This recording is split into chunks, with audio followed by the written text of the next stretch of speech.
Olá, esse é o programa Pensando em Educação, uma iniciativa da UCIP Pira 21 Piracicaba, realizando o futuro, com apoio da TV Unimep e da Rádio Educativa.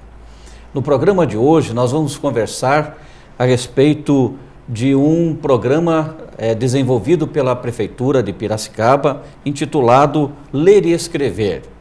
E para falar desse programa, nós estamos recebendo as professoras Alessandra Marini e a Angélica Cristina Cordeiro. É um prazer recebê-las no nosso programa para esse nosso bate-papo. Prazer é nosso. Vamos começar então, professoras. Professora Angélica, você poderia nos explicar o que é o programa Ler e Escrever? Em primeiro lugar, agradecemos o convite e a oportunidade de falar sobre o programa Ler e Escrever. Ele é uma iniciativa do governo municipal por meio de um convênio com o governo estadual. Foi implantado na rede no ano de 2010, e nasceu na Prefeitura de São Paulo. Depois o governo do estado acabou abraçando esse programa por conta dos resultados que vinham sendo obtidos. E na gestão, como secretário do professor Gabriel Ferrato, ele trouxe a proposta para Piracicaba.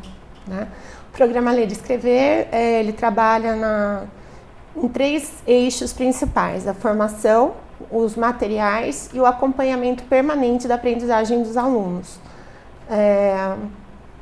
Nessa proposta, nós temos, desde 2009, a formação com os coordenadores, o investimento em materiais e o acompanhamento nas escolas. Então, ele é um programa que já vem desde 2010 e, professora Alessandra, é um programa, então, ininterrupto desde essa época? Exatamente. Tá. Como um dos pilares o investimento na formação, então, semanalmente, os nossos coordenadores e alguns diretores que as suas escolas não têm um coordenador, semanalmente há essa formação. No início eram formações de 8 horas. Hoje a gente já tem uma redução para uma formação de 4 horas e alguns grupos de estudo. Porque é o que a gente acredita. Para que os nossos alunos possam avançar, é preciso que a gente invista na formação do professor, do coordenador. E esse monitoramento, esse acompanhamento é fundamental.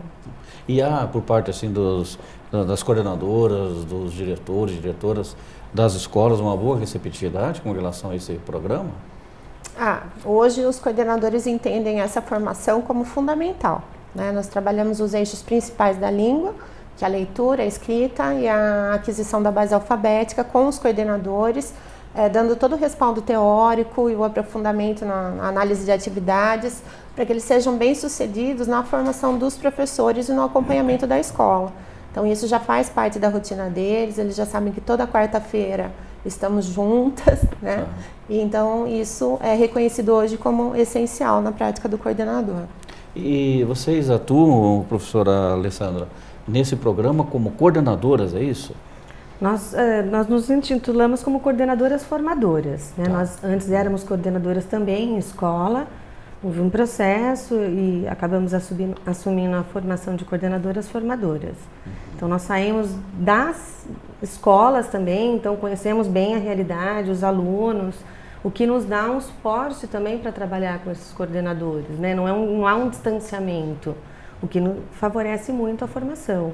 Tá. E o público-alvo, então, são as coordenadoras do ensino Fundamental 1. Fundamental 1. Ou diretores, no caso das escolas onde não há o coordenador. Tá. O que é muito importante é que essa formação, ela subsidia os HTPCs, as reuniões semanais que elas têm nas suas escolas, diretamente com os professores. Então o programa tem um vínculo com o HTPC, com a formação continuada das coordenadoras ou coordenadores, mas principalmente os alunos que são alcançados por esse programa. Nesse sentido, tem como dimensionar, professora Angélica, o número de alunos alcançados, o desenvolvimento desses alunos? No ano de 2015, nós estamos na rede com 16.469 alunos. A gente está falando da população de 6 a 10 anos, ou seja, do 1º ao 5º ano do ensino fundamental. Para dimensionar o aprendizado, A gente utiliza como instrumento as sondagens, são de modo mais, para ficar mais exemplificado, como um ditado, né? É um ditado que o professor faz a avaliação do aluno. Isso acontece mensalmente nas escolas e eles entregam para nós da secretaria 5 vezes ao ano, para a gente fazer o acompanhamento de como isso está evoluindo, né? Tanto a questão da aquisição da base alfabética, quanto a produção de textos desses alunos. Além disso, nós temos as avaliações externas. A secretaria participa, as escolas, né, da Secretaria de Educação participam do SARESP e da Prova Brasil. Né? Tá. E esses resultados são bastante satisfatórios. Né? E esses resultados, então, professoras, dão incentivo para vocês continuarem realizando esse trabalho, que é um trabalho contínuo, é um trabalho que vai agregando valor na formação do docente, porque ele carrega no seu histórico, acredito, essa formação e também, logicamente, o alcance com as crianças. Com certeza. E esses resultados vão nos dando notícias onde a gente precisa atuar na formação. Qual é a necessidade formativa que a nossa rede está carente, né? Onde a gente precisa, em sistema, em produção de texto, onde a gente precisa atuar para que os professores, a gente fala que eles fiquem mais sabidos para atuar com os alunos em sala de aula, né? Que eles consigam pensar em atividades que sejam de fato potentes para que eles avancem aí em questão a leitura, a escrita, a produção. E como assim, metodologicamente, em termos de conteúdo, como ocorrem esses encontros semanais? O que é feito, como é que é trabalhado com as coordenadoras, como é que você desenvolve esse programa ali no encontro mensal, que são todas as quartas-feiras pela manhã? Os encontros são semanais. Semanais. Então, como a Alessandra já falou, a gente, a partir desses dados que chegam para a gente na secretaria, a gente consegue ter uma visão de qual é a demanda de formação. Invariavelmente, aquilo que acontece com o aluno, então ele está mal em leitura. E isso acontece porque o próprio professor tem uma necessidade ali formativa, né? Então, o professor precisa se aprofundar para ensinar melhor isso para o aluno. Então, isso a gente já consegue ter um desenho daquilo que precisa ser tratado com o coordenador, né? A gente busca os referenciais teóricos e depois uma análise daquilo que é proposto dentro do material do programa Ler e Escrever. Então, a gente tem esse paralelo, tanto a fundamentação teórica como a análise do que vai na prática, né? Porque quando acontece essa divisão, só o estudo teórico, como é que isso chega na sala de aula? Não chega, né? Então, a gente precisa traduzir isso, aquilo que está posto como referencial teórico, onde é que ele aparece traduzido em atividade para as crianças. Então, é isso que a gente propõe para os coordenadores. Tanto a vivência dos estudos, do aprofundamento, para ter esse respaldo, quanto o olhar para as atividades, aquilo que vai para a sala de aula. Tá. Se corresponde ao referencial teórico que embasa o programa. Tá. E o programa, ele disponibiliza algum material didático para as coordenadoras? Como é que é, professora? Sim, nós temos os guias, que são de orientações didáticas, tanto para os professores, todo professor tem o seu guia referente ao seu ano, quanto os alunos também têm a coletânea de atividades. Além disso, o programa conta com um acervo em sala de aula, uma média de 35 a 40 livros, que fica disponibilizado na sala de aula para o aluno. E também o livro-texto no primeiro ano. Então, todos os alunos eles recebem um livro-texto que são diversos gêneros de qualidade, para que a criança possa levar para casa. Então, essas crianças, inclusive mais carentes, elas têm a oportunidade de acesso a bons textos e levar esses textos para os pais também. Então, o programa disponibiliza material para o coordenador e para os alunos. Exatamente. Tá. E o que se constitui, então, num programa que assim, tem uma certa amplitude na formação do docente, mas, sobretudo, na formação do aluno. Sim. Nesse processo, aí, nesse período, né, como você falou, de 6 a 10 anos de idade. Esse programa cobre todas as escolas, então ele alcança todas as escolas municipais. Sim. Todos estão envolvidos no programa Ler e Escrever.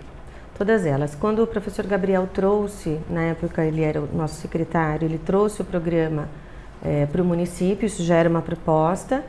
E agora, com a professora Ângela, ela deixa também muito claro que é o carro-chefe da rede, então que é esse programa que norteia a prática de todas as escolas. Então não é uma opção, a escola ela quer ou não trabalhar com esse programa, então é o norte mesmo da nossa rede. Quer dizer, é um programa institucionalizado e que tem todo o apoio da Secretaria de Educação. Totalmente. O que confere, então, um valor muito grande. Com certeza.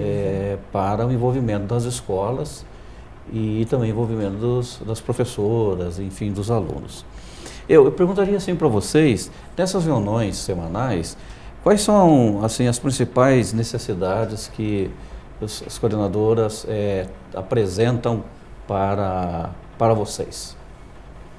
Eu falo isso. A gente tem alguns nós que a gente precisa ir desatando, né? Em alguns momentos a gente trabalha muito a questão do sistema de escrita alfabética. Então, quais são as atividades que de fato possibilitam ajudar essas crianças a compreender melhor o sistema de escrita. Hoje, por exemplo, nós estamos com o trabalho de produção de texto especificamente com revisão. Então, quais são as dificuldades que os professores encontram em sala de aula para, de fato, trabalhar a revisão para que o texto fique melhor e que eles realmente consigam avançar nisso. Porque o que acontecia antes? A criança produzia um texto sem muitas orientações e havia uma correção. Então, produção, correção. E a criança não avançava em suas dificuldades. Hoje, a gente tem um olhar. Quais são essas dificuldades? Vamos tabular as dificuldades nessa sala de aula, observar como isso acontece e dar subsídio para o professor para que ele consiga trabalhar a revisão com os seus alunos. Então, a gente faz isso por meio do coordenador. Muito bem, nós estamos conversando com as professoras Alessandra Marini e Angélica Cristina Cordeiro sobre o programa Ler e Escrever, desenvolvido pela Prefeitura Municipal de Piracicaba desde o ano de 2010. Esse é o programa Pensando em Educação, que vai para um breve intervalo e voltamos daqui a pouco.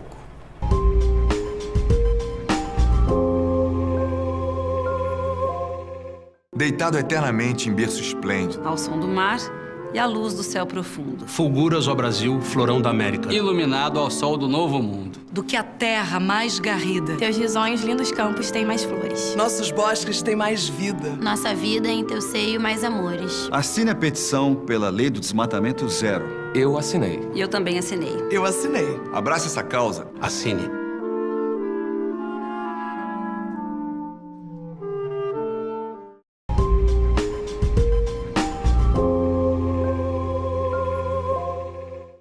Olá, estamos retornando com o programa Pensando em Educação, hoje tratando do tema Ler e Escrever, um programa desenvolvido pela Prefeitura de Piracicaba desde 2010, que tem como coordenadoras as professoras Alessandra Marini e Angélica Cristina Cordeiro, que estão dando importantes informações e notícias acerca deste programa Ler e Escrever, que está instituído para todas as escolas municipais. E elas estão falando das coordenadoras, de diretores, e eu vou perguntar para as duas professoras, vocês enquanto coordenadoras do programa Ler e Escrever, como se dá a formação de vocês? Então, o convênio de adesão, né, ao programa já prevê a formação dos formadores também. Nós temos uma formação semanal na diretoria de ensino, até o ano passado era pela SEMP, e além disso nós temos um grande incentivo da nossa secretária para buscar outras formações por conta própria. A gente faz isso 2 vezes por ano pelo menos, nos inscrevemos em cursos, né, para manter essa capacitação em dia, né? Só pode ensinar quem gosta de aprender, né? Então a gente vai buscar também isso, que é muito importante.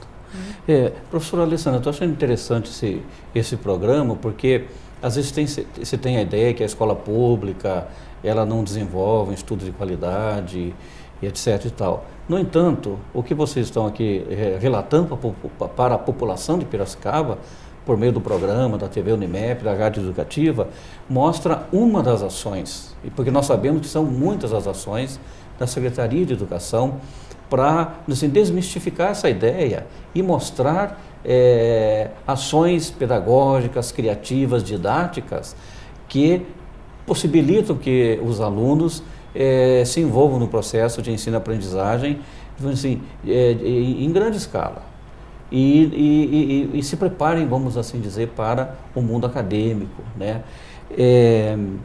Como é que você, dentro dessa formação que vocês estão passando, vocês se preparam para esse programa? Como vocês acompanham, então, o programa? Há uma forma de acompanhamento? Como vocês verificam o desenvolvimento do programa Ler e Escrever nas escolas que estão desenvolvendo? Além dessa tabulação de dados que nós fazemos regularmente, na própria formação, a gente trabalha muito com uma dinâmica de trazer material de sala de aula, que é uma forma que nós encontramos para conseguir tratar com o maior número possível de coordenadores. Então, eles trazem material tanto do professor, o planejamento dele, caderno de aluno, a coletânea, para que a gente veja como de fato isso está acontecendo. E também fazemos acompanhamento em escolas. Nós realizamos algumas pautas. Então, o que a gente vai olhar naquela escola, o que a gente vai conversar com o professor ou com o coordenador, normalmente é com o coordenador, a respeito das dificuldades que estão acontecendo com ele ali, que ele está enfrentando. Então, o nosso foco maior acaba sendo mesmo na própria formação, que é onde a gente consegue intervir melhor, né, abarcando muito mais coordenadores. Mas o acompanhamento, também a gente não pode esquecer que tem as supervisoras, que tem o trabalho de acompanhamento nas escolas, então elas conseguem mais vezes nessas escolas e também nos dão notícias de como o programa tem caminhado.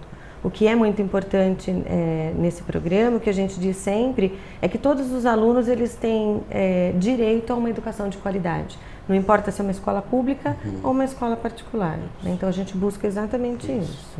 E nesse sentido, eu perguntaria, porque vocês já colocaram que um dos grandes problemas está na produção de texto por parte dos alunos. Como é que o programa está contribuindo para minimizar isso, para melhorar esse processo na formação dos alunos? É possível verificar que os alunos estão desenvolvendo essa habilidade de escrever, de produzir texto? Como é que vê isso, professor? Então, nós temos trabalhado isso desde a implantação do programa e a gente vê, assim, sensíveis melhoras, né? Melhora naquilo que é pedido que o aluno escreva, né? Era muito comum minhas férias, né? Como foi seu dia e coisas que não davam subsídio para que a criança produzisse um texto. Então, uma proposta que não favorece, você acaba tendo como resposta um texto de baixa qualidade, né? Então, nós temos investido muito na formação no que a gente diz respeito à consigna, aquilo que vai ser proposto para que o aluno escreva. A partir daí, quais foram os subsídios ou quais são os subsídios que o professor precisa oferecer para que o aluno tenha conhecimento para produzir o texto escrito. E depois da produção, o processo de revisão, né?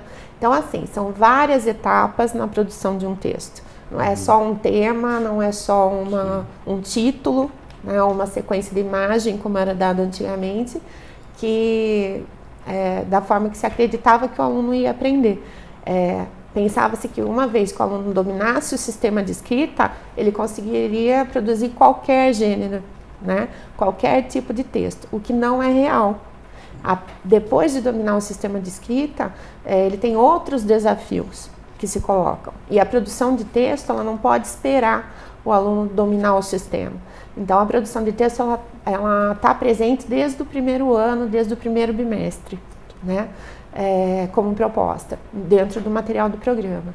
E isso vai se aprofundando ao longo dos 5 anos do ensino fundamental, né? Na perspectiva de um conteúdo trabalhado em espiral. Então, a gente trabalha no primeiro, no segundo, no terceiro, sempre com grau de aprofundamento, né? Isso na produção de texto, na leitura, nos procedimentos de estudo. E no caso das professoras que atuam diretamente com os alunos, eu acredito que esse programa deu a elas um material, um instrumento pedagógico que tem ajudado, assim, esse processo junto aos alunos.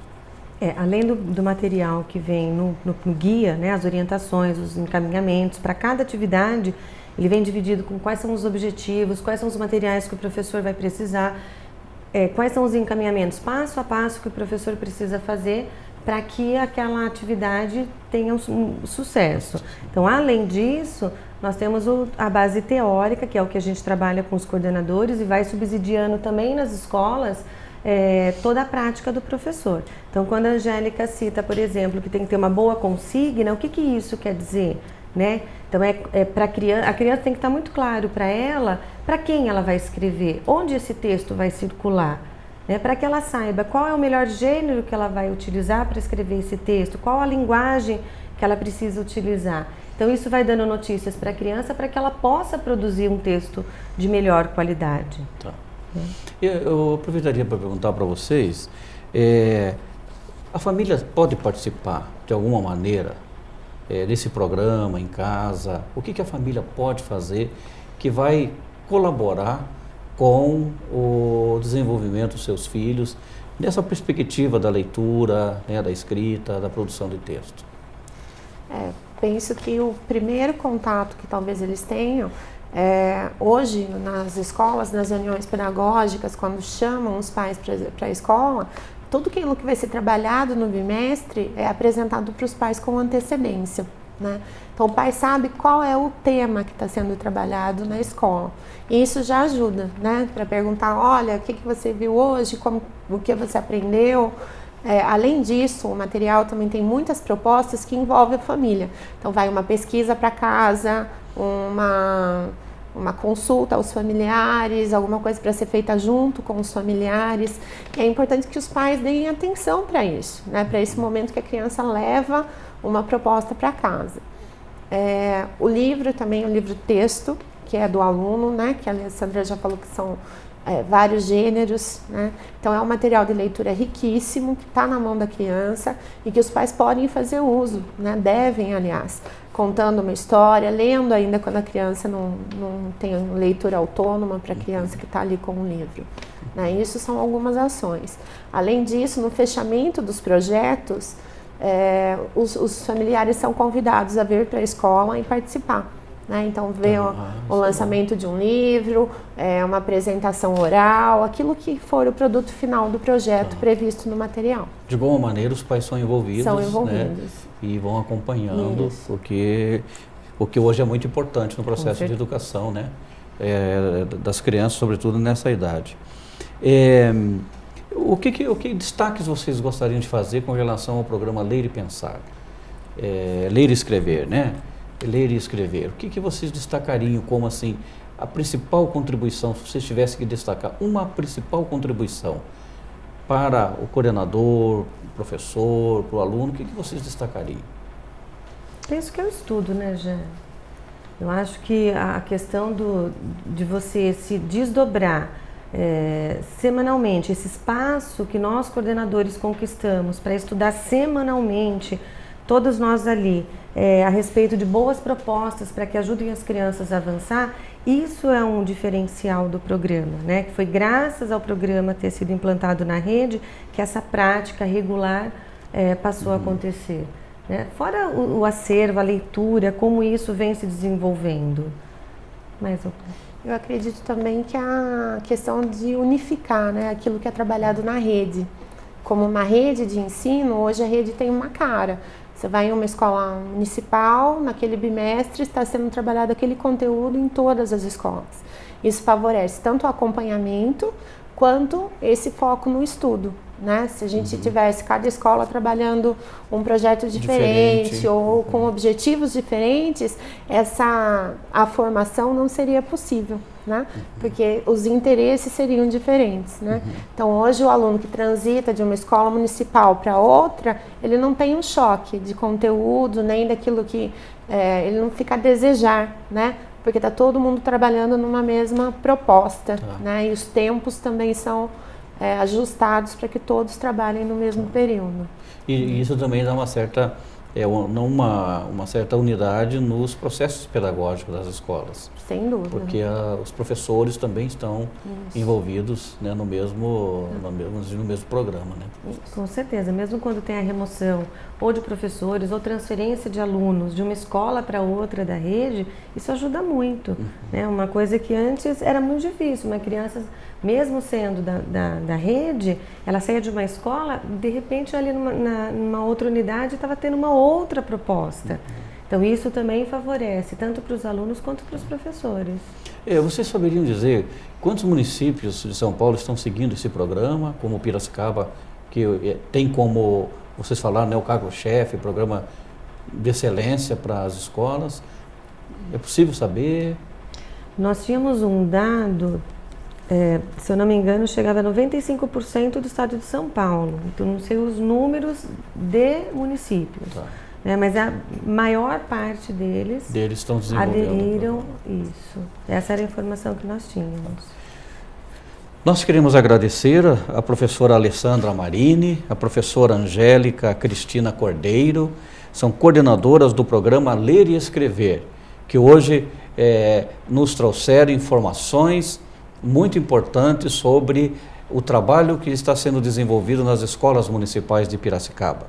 Você que está em casa, nos assistindo, nos ouvindo, passa a ter essa informação que ratifica o compromisso da Prefeitura, da Secretaria de Educação com uma formação de qualidade. Esse é o programa Pensando em Educação, da UCIP Pira 21, com o apoio da TV Unimep e da Rádio Educativa. Outros programas você pode assistir no site tvunimep.com.br ou, se quiser maiores informações, envie um e-mail para tvunimep@unimep.br. Até o próximo programa.